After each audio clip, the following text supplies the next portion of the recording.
He has not confessed to authorities. He is not cooperating. But all the people around him are cooperating. We can confirm that his roommate was indeed a boyfriend who is transitioning from male to female, and that he is cooperating with authorities. A Fox News alert. Charlie Kirk's murder suspect refusing to cooperate as the FBI discovers new details about his dark digital footprint before he makes his first court appearance tomorrow. All right, FBI Director Kash Patel joins us now. I can't imagine, Mr. Director, how busy you've been, especially Charlie Kirk isn't just a impactful person, he's your friend. So I understand that. But having said that, people are looking to you to find out is how big this investigation is going to be. Can you tell us the latest? Absolutely. It's so good to be with you. And you're right. My personal feelings and relationship with Charlie, I have a job to do for the American people, and I'm committed to do it for President Trump. We flexed all resources the FBI had and surged multiple air assets as soon as this shooting occurred. We were cycling in agents, evidence response technicians, hostage rescue technicians, and special operators in and out of Utah, cycling evidence back and forth on these FBI planes as soon as we could so that there was no delay. And what we did once I got there, along with the deputy on the ground around 5 p.m. local on September 11th, was walk the entire crime scene, including the foots the suspect himself took. And what we learned was there was evidence, DNA evidence that could be collected and had been collected, including a screwdriver that was found on the rooftop. Also, we went over to the scene in the wooded area where the firearm was discarded. And the firearm had a towel wrapped around it. It's important. I'll get back to that later. I even walked into the wooded area in the ravine, so I knew from my investigative experience what I could bring to the table and what decisions I needed to make. And having the support of President Trump and the full support of the White House was what we needed for these resources to happen. And I can report today that the DNA hits from the towel that was wrapped around the firearm and the DNA on the screwdriver are positively processed for the suspect in custody. So, Mr. Director, that is vital. That is breaking news and vital information, because now you have the casings for the gun. So you connect the gun. Now you got his DNA on it. That's huge. But I also want to get to another part. I just got to interrupt. Sorry, I just got to interrupt. We have the DNA on the screwdriver that was found on the rooftop and the towel that the firearm was wrapped in. The firearm itself, this is a great point. Thanks for raising it. Yeah, no problem. That is being processed by ATF laboratories in Maryland, and I believe they'll speak to that at a later date when their process is incomplete. But I just want to let you know the FBI handled the screwdriver and the towel found on the scene. That is important clarification, Mr. Director. I want to get to the 20 members in that group chat. Have they been brought in for questioning? And the group chat that from our reporting that we're hearing is from after the assassination. Do you have the messages from before the assassination? Well, let me take a step back and tell you what we were doing while we were there and how we were led to the suspect so that this all fits into the puzzle. We, as soon as we learned of the shooting, we were able to, I think Charlie Kirk was shot at 12:23 local time on September 10th. By 12:39 p.m. local time, FBI assets were on scene securing the scene. We then launched at 10 a.m. the next day the first images of the suspect. Myself and the deputy arrived at 5 p.m. local time on September 11th. And then what we did was decided to have a press conference at 8 p.m. local, where we issued for the first time FBI obtained video footage that we seized from the security camera surveillance system and new images, enhanced images. I decided to release immediately to the public because we were working with the public and the media to find this killer. Shortly after that 8 p.m. release, at 10 p.m. local time, the suspect was in custody. Why?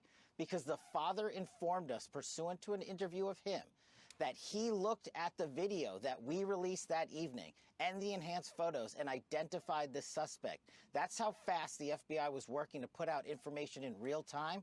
And for comparative sake, the Boston bombing, the FBI didn't release images for 3 days. We know we didn't have 3 days. I made an executive decision on an investigative and operational need, and it turned out to be the right move because the men and women of the FBI said that's what we should be doing. Yeah, we knew when that video was released, we said it here on Fox and Friends, someone's going to recognize this person because someone was friends with him, his family, someone knows this guy. Those images were crystal clear. Tell us what you know about his background, his childhood, his father who had to turn him in. And I'm sorry, I didn't mean to ignore the last question. Going back to the group chats real quick, there's more than 20 individuals. But this is a great point. I want to lay out how this works. People think we can just get in these group chats and immediately find out who's in them. We, the FBI, are the investigatory body supporting multiple prosecutions and ongoing investigations. And that's another point. Our investigation at the FBI is ongoing. And there are scores of people in this Discord chat room. But we have to effectuate legal process. We have to go out there with search warrants so that if prosecutors want to later use this evidence, it's not tainted by being illegally obtained. We, the FBI, are running the investigation pointedly on the Discord chat group. There are scores of individuals that are going to be spoken to. There are also lots of family members and friends that have already been spoken to. And one more point on forensics. We were able to obtain in record time the text message chain between the suspect and his live-in partner, as well as other critical cellular information from our CAS team that analyzes cell phone data towers in the area to pinpoint the locations of the suspect and other individuals he was speaking with. This is critical information that the FBI processed and got to prosecutors so they can lawfully use it in a court of law. And our investigation, our interviews continue, but we've learned some shocking things when we spoke to his family and friends as well. You want to share them? Those shocking things? Sure. And my job as FBI director is not to speak to motive, is to speak to the facts. And that's what I'm going to do. His family has collectively told investigators that he subscribed to left-wing ideology, and even more so in these last couple of years. And he had a text message exchange, he the suspect, with another individual, in which he claimed that he had an opportunity to take out Charlie Kirk, and he was going to do it because of his hatred for what Charlie stood for. Those are factually accurate investigatory findings by the FBI that we've handed over to the local authorities and the federal authorities to make their prosecutorial decisions. But I believe in this instance of such public importance, the public has a right to know. And I've told you I'm committed to transparency, and that's what I'm doing here today. Why didn't that person that he was talking to, why didn't that person say something? You know, our investigation is ongoing. That's a great question, and we don't have an answer on that just yet.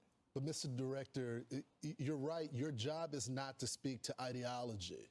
But you do have the BAU, the Behavior Analysis Unit, that are there. And my sources, people that are within the Bureau and outside that used to be FBI, tell me that the BAU has been encouraged not to tackle the transgender issue from an ideology standpoint.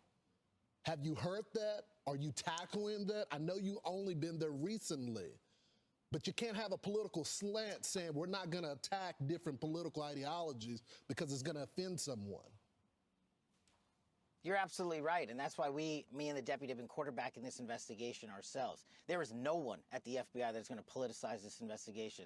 There's no one at Quantico or anywhere else that is going to say we are not looking at X or Y. We are looking at the facts, and that is why we are releasing the facts in record fashion. If you go back and look at historical cases like Luigi Mangione and the Boston bombing, how long did it take the Bureau to release information to the public? We're not doing that. Those two manhunts took 5 days, and they happened in downtown major metropolises.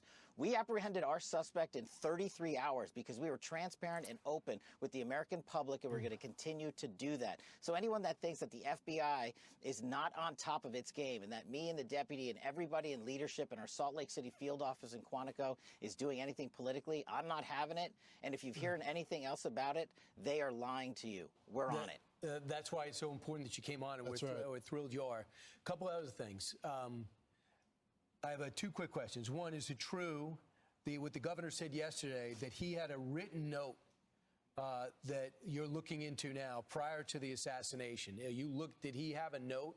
And the other one question is, the person that was texting with him about, I have a shot at taking out Charlie Kirk, can that person be charged? So I'll take those in reverse. The charging decisions are up to our great partners at the Department of Justice and the Attorney General, who have been wonderful providing resources during this entire process. And we'll let them speak to any charging decisions. But we, the FBI, are investigating. As I said, our investigation is ongoing. We're interviewing dozens and dozens of suspects, subjects, witnesses, and the like, and continuing to examine forensic information, including cell phone data and DNA analyses. And once we make those findings, hand it over to our partners, as we're doing in real time, they'll make those decisions. And I'm sorry, Brian, I forgot your other question. You had a written note. Did he write a written note before the assassination attempt? That's what the governor said yesterday. And what did that say, if you could share? So what I'm able to say, I'm sorry. So what I'm able to say is, I addressed it partially earlier, is that the written note, we believe, did exist, and we have evidence to show what was in that note, which is, and I'm going to summarize, basically saying, the suspect wrote a note saying, I have the opportunity to take out Charlie Kirk, and I'm going to take it. That note was written before the shooting. Evidence of its existence, we now have learned, existed before the shooting, was in the location in the suspect and partner's home. But we have since learned that the note, even though it has been destroyed, we have found forensic evidence of the note, and we have confirmed what that note says because of our aggressive interview posture at the FBI. So, Mr. Director, I'm curious, and there has been some criticism, so I appreciate you coming on our program and discussing it with our audience. Can you tell us what was happening on the ground? Apparently, according to sources, you weren't getting some information, you requested photos, and you were being stonewalled. Now, I think it's important to note, there's always some sort of tension between local cops on the ground and the feds. They want to handle their own investigation, but of course, with an investigation of this magnitude, you have to step in, you have the resources. But can you explain, was it the local field office, was it the state police? What was going on? So the local authorities have been fantastic. Okay. The local sheriff, the state PD have been wonderful. And any investigation, as you hinted to, of this magnitude has so many people in it because I'd made the decision to search so many resources. And to get the information up to me was of the utmost priority. So I worked with my team to say, hey, there's not going to be any delays. We're not going to do it the way we normally do things. So the only thing that people were doing at the FBI was how they knew how to do things. I had to expedite that process. That's my job. That's what I thought this case deserved, and that's what this case was rightly calling for. So I made the tough calls, but I wasn't critical of anyone in particular. I just said, we got to move faster, and that was my call to make, and if there's any criticism there, you can put it right here. Who wasn't giving you information, Director? Who wasn't giving you the photos when you requested them quickly, and it didn't make it to you? Who denied that order? It's not a denial of the order. Just to clarify, I'm glad we're talking about this. The photos were produced. They just weren't produced in a timely fashion that I felt was appropriate for an investigation of this magnitude. So I came in and I accelerated that process. So in the 24 hours after, when we were still looking for the guy, I know you posted that we got him. And that ended up not being true. You took some incoming because of that. What led to you posting that? Why did you feel so certain about it? And what do you have to say about the criticism? No, I appreciate this opportunity. Look, as I stated, I was being transparent with working with the public on our findings as I had them. I stated in that message that we had a subject and that we were going to interview him, and we did, and he was released. The job of the FBI is not just to manhunt the actual suspect who did the killing or suspects, but it's also to eliminate targets and eliminate subjects who are not involved in the process, and that's what we were doing. Could I have worded it a little better in the heat of the moment? Sure. But do I regret putting it out? Absolutely not. I was telling the world what the FBI was doing as we were doing, and I'm continuing to do that, and I challenge anyone out there to find a director that has been more transparent and more willing to work the media on high-profile cases, or any case the FBI is handling, than we have been under my leadership. Just follow, do you think that guy was part of the plot to distract you while this guy got away? Do you think there's any connection between two of those people that stood up and acted crazy at that moment?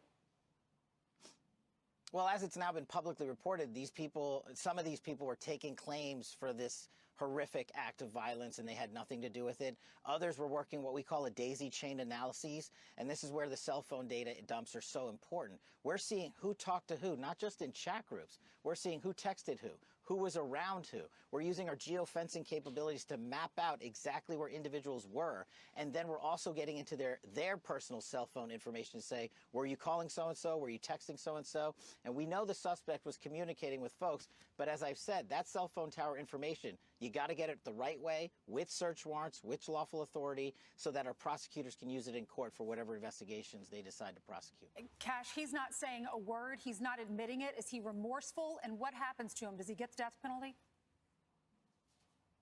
Well, I'll let the state authorities speak to their prosecution, which is ongoing. As I think your summary is correct, based on my information that I have, he has not been cooperating in terms of interrogations with our law enforcement officials. And Mr. Director, we always appreciate it because every time there's silence, that's when the conspiracy theories pop up.